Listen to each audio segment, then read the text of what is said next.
Bible ഇല്ലാത്ത ക്രൈസ്തവ കുടുംബങ്ങളില്ല, പള്ളിയിൽ പോകാത്ത ക്രൈസ്തവരില്ല, ഖുർആൻ ഇല്ലാത്ത മുസ്ലിം ഭവനങ്ങളില്ല, വെള്ളിയാഴ്ച പള്ളിയിൽ പോയി നിസ്കരിക്കാത്ത മുസൽമാനില്ല.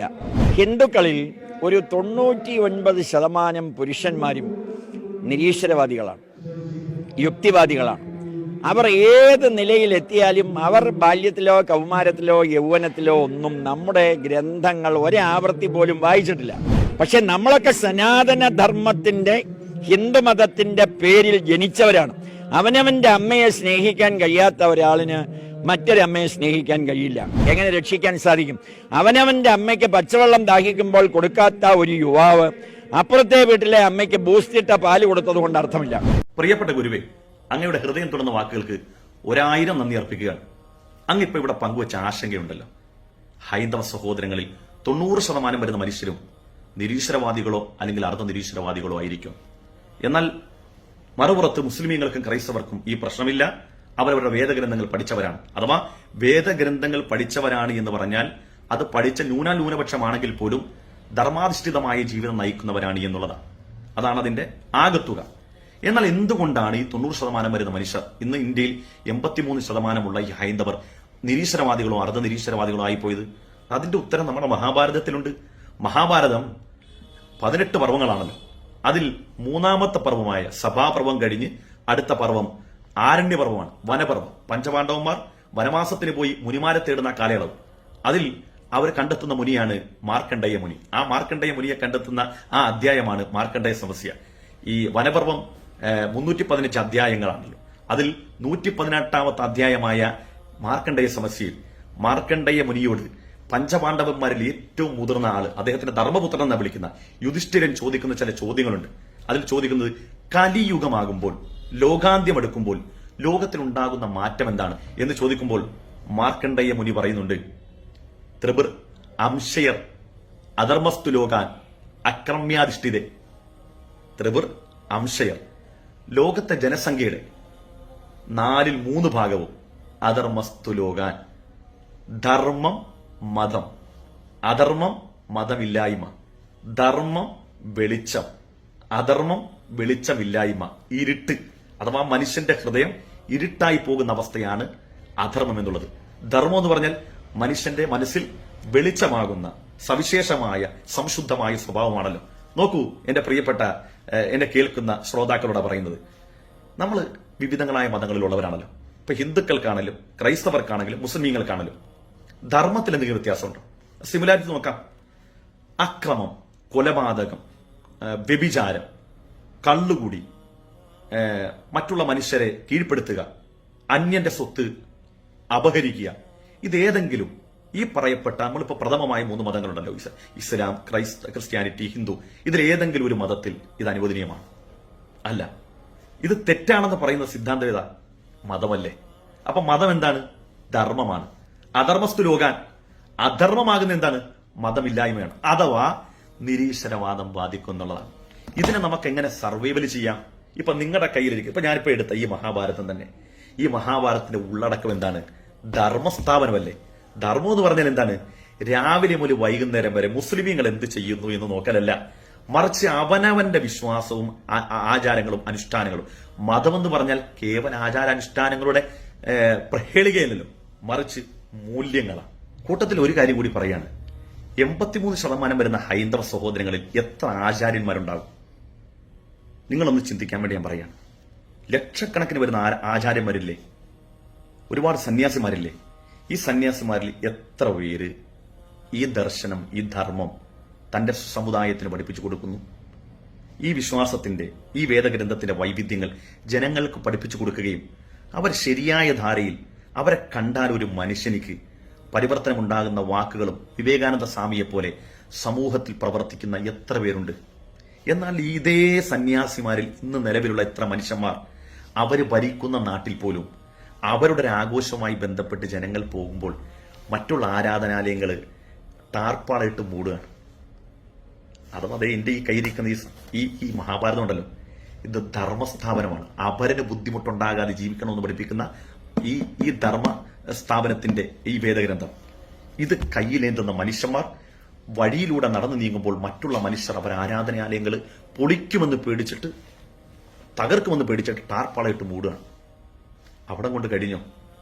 അവർ ഏറെ ആരാധിക്കുന്ന, അവരാരാധ്യ പുരുഷനായ രാമന്റെ പേര് ചൊല്ലി മനുഷ്യനെ ആക്രമിക്കുകയാണ്. അവന്റെ കഴുത്തിൽ പിടിച്ചിട്ട് പറയണ ജയ് ശ്രീറാം എന്ന് പറയാണ്. ഏത് ദൈവമാണ് എന്നെ കേൾക്കുന്ന ഹൈന്ദവ സഹോദരനോട് ഹൃദയം തൊട്ട് ചോദിക്കുകയാണ്. ഈ ലോകത്ത് ഏത് തെമ്മാടിയാണെങ്കിലും ഒരു മനുഷ്യന്റെ കഴുത്തിൽ പിടിച്ചിട്ട് പറയണ അല്ലാഹു അക്ബർ എന്ന് പറഞ്ഞാൽ ഏത് ദൈവമാണോ പ്രസാദിക്കുന്നത്? ഏത് ദൈവത്തിനാണ് ചാഞ്ചല്യം ഉണ്ടാകുന്നത്?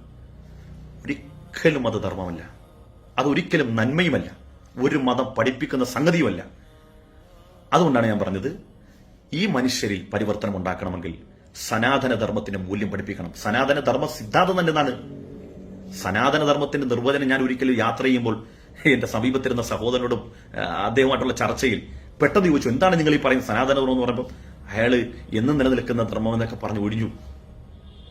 അദ്ദേഹത്തിന് ഞാനാ പറഞ്ഞു കൊടുത്തത്, സത്യം ബ്രുയത്, പ്രിയം ബ്രുയത്, ന ബ്രുയത് സത്യമപ്രിയ, പ്രിയം ചാനർത്ഥം ഏകയക്ഷ സനാതന, സത്യം ബ്രുയത്, സത്യം മാത്രം പറയുക, പ്രിയം ബ്രുയത്, പ്രിയമുള്ള സത്യങ്ങൾ പറഞ്ഞുകൊണ്ടേയിരിക്കുക, ന ബ്രുയത് സത്യമപ്രിയ, അപ്രിയ സത്യങ്ങൾ പറയുകയും ചെയ്യരുത്, പ്രിയം ചാനർത്ഥം ഏകയക്ഷ സനാതന.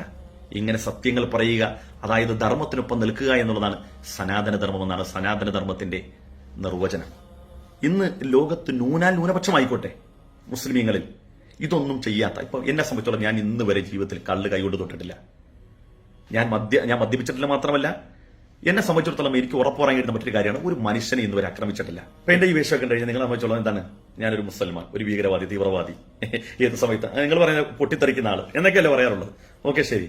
എന്നാൽ ഞാൻ ഇതുവരെ പൊട്ടിത്തെറിച്ചിട്ടില്ല, പൊട്ടിത്തെറിക്കാൻ ആഹ്വാനം ചെയ്തിട്ടില്ല, ഒരു മനുഷ്യനെ ആക്രമിച്ചിട്ടില്ല.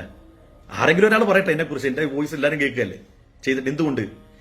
ഞാൻ മദ്യപിക്കാതിരിക്കുന്നതിന്റെ പ്രധാനപ്പെട്ട കാരണം നോക്ക് നിങ്ങൾ, 1-2 പെഗൊക്കെ ഒരു വ്യക്തി കഴിച്ചെന്ന് വിചാരിക്കുക, അയാൾക്ക് എന്തെങ്കിലും ഹെൽത്ത് പ്രോബ്ലം ഉടനെ ഉണ്ടാവും. കാരണം എത്രയും ആളുകൾ കള്ളു കുടിക്കുന്നു.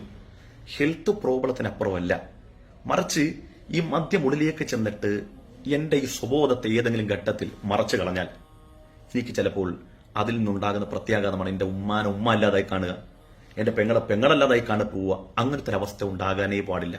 അത് ഭൂമിയിൽ ഞാൻ ഈ ഉണ്ടാക്കിയെടുത്ത ആത്മാഭിമാനത്തിന് കളങ്കം വരുത്തലാണ്. രണ്ടാമത്തത്, മറ്റൊരു പ്രശ്നം, ഞാൻ വിശ്വസിക്കുന്ന എന്നെ സൃഷ്ടിച്ച എന്റെ പടച്ചതമ്പുരാനുണ്ടല്ലോ, ആ റബ്ബ് ഇത് വേണ്ട എന്ന് പറഞ്ഞു, ചെയ്യരുതെന്ന് പറഞ്ഞു.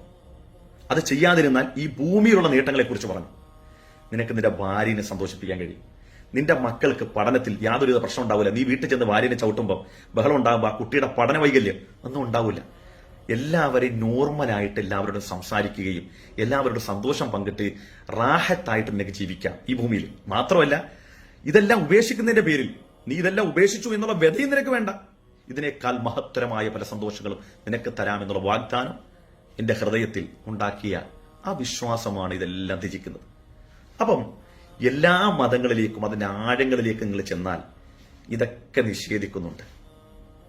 മതമില്ലായ്മയാണ് ഇതെല്ലാം ചെയ്യാന്ന് പറയുന്നത്. അവരെന്താ മുന്നോട്ട് വെക്കുന്ന പ്രത്യയശാസ്ത്രം? മതഗ്രന്ഥങ്ങൾ മാറ്റൂ, മതത്തിന്റെ മൂല്യങ്ങൾ മാറ്റൂ. ആധുനിക മൂല്യം എന്തായിരിക്കും? ഇന്ന് മനുഷ്യർ കൊണ്ടു നടക്കുന്ന എല്ലാ മൂല്യങ്ങളും മതത്തിന്റെ മൂല്യമാണ് അല്ലെന്ന് പറയാൻ കഴിയും. നമ്മുടെ നിയമവ്യവസ്ഥയിൽ എഴുതി ചേർത്ത മൂല്യങ്ങൾ പോലും മതത്തിൻ്റെതാണെന്ന് എനിക്ക് തെളിയിക്കാൻ കഴിയും. മനുഷ്യർക്ക് മൂല്യങ്ങൾ സൃഷ്ടിക്കാൻ കഴിയുമോ? അങ്ങനെ സൃഷ്ടിക്കുകയായിരുന്നെങ്കിൽ ഇന്ന് ഈ ഫാമിലി സെക്സ് ഒക്കെ ഉണ്ടല്ലോ, ബ്ലഡ് റിലേഷൻ ഒക്കെ അനുവദനീയമായി മാറിയാണ്. കാരണം ഇന്ന് നിരീശ്വരവാദികൾ വാദിച്ചുകൊണ്ടിരിക്കുന്നത് എന്താണ്?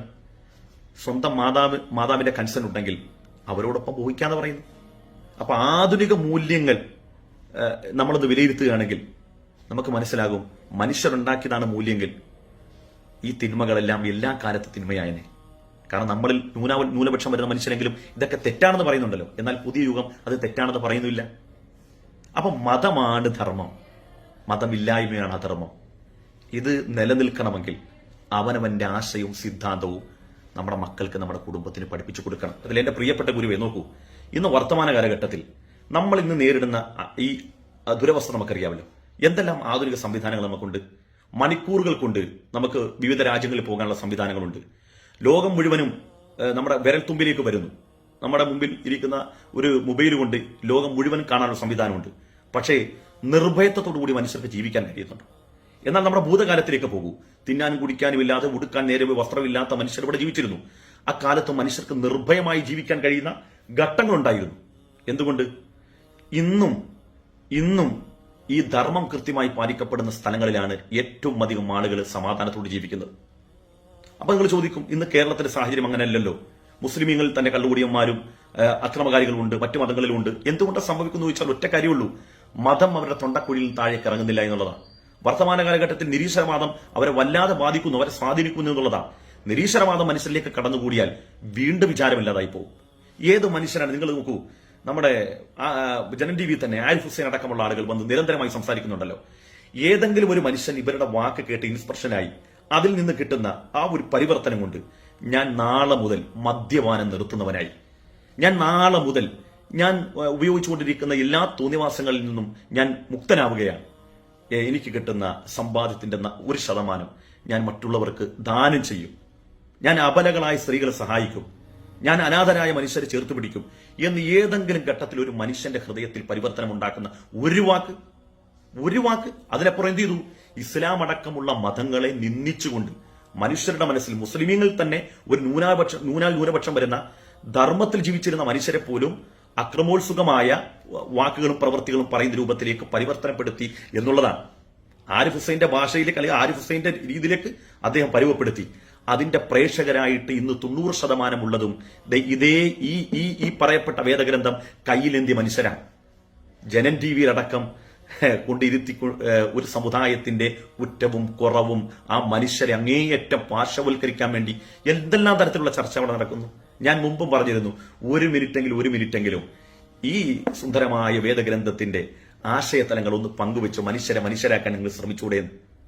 അപ്പൊ ഇവിടെ നമ്മുടെ നാട്ടിൽ ഈ മനുഷ്യന്മാരെല്ലാം അധമന്മാരായി പോകാനുള്ള കാരണം ഇത് തന്നെയാണ്.